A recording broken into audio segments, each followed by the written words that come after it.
Hello, ഇന്ന് നമുക്ക് കുറച്ച് ശർക്കര വരട്ടി ഉണ്ടാക്കാം. ഓണത്തിന് ശർക്കര വരട്ടി ഇല്ലാത്ത എന്തോണം. നമ്മൾ സദ്യ കഴിക്കുമ്പോൾ മെയിനായിട്ടുള്ള ഒരു സാധനമാണ് നമ്മുടെ ഈ ശർക്കര വരട്ടി. അപ്പോൾ നമുക്ക് ഒന്ന് ഉണ്ടാക്കി നോക്കിയാലോ. നല്ല ക്രിസ്പി ആയിട്ടുള്ള ശർക്കര വരട്ടി. അതിന് വേണ്ടിയിട്ട് നമ്മൾ ആദ്യം ചെയ്യേണ്ട കാര്യങ്ങൾ, നമ്മളുടെ ഏത്തക്ക ക്ലീൻ ചെയ്ത് ഉപ്പും മഞ്ഞൾപ്പൊടി ഇട്ടൊക്കെ ഒന്ന് വയ്ക്കുക. നന്നായിട്ട് അതൊന്ന് ഉരച്ച് ക്ലീൻ ചെയ്തെടുത്തതിന് ശേഷം മാറ്റി വയ്ക്കാം. പിന്നെ ഇനി വേണ്ട കാര്യങ്ങൾ, അരി വറുത്ത് പൊടിക്കണം. ഞാൻ കുറച്ച് കുത്തരിയാണ് എടുത്തിരിക്കുന്നത്.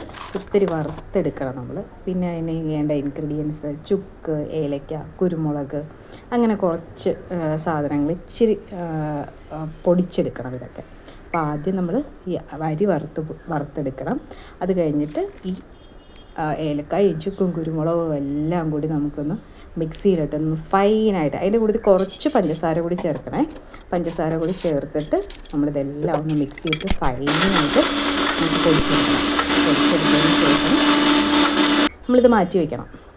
ഈ മാറ്റി വെച്ചിട്ട് നമ്മൾ ബാക്കി ഇതിനെ അരിഞ്ഞെടുക്കണം. ഈ ഒരു ഷേപ്പിൽ ഏത്തേക്ക് രണ്ടായിട്ട് കട്ട് ചെയ്തിട്ട് എന്ത് ചെയ്യുക, ഇതൊന്ന് അരിഞ്ഞ് എടുത്ത് മാറ്റി വയ്ക്കുക. ഒരു പാത്രത്തിലാക്കി വെച്ചതിന് ശേഷം നമുക്ക് ബാക്കിയുള്ള പ്രോസസ്സൊക്കെ ചെയ്യാം. ശർക്കര വരട്ടിയൊക്കെ നമ്മൾ ഓണത്തിന് മാത്രമേ ശരിക്കും നമ്മൾ കഴിക്കാറുള്ളൂ. അതിൻ്റെ വിലയും അതുപോലെ തന്നെയാണ്.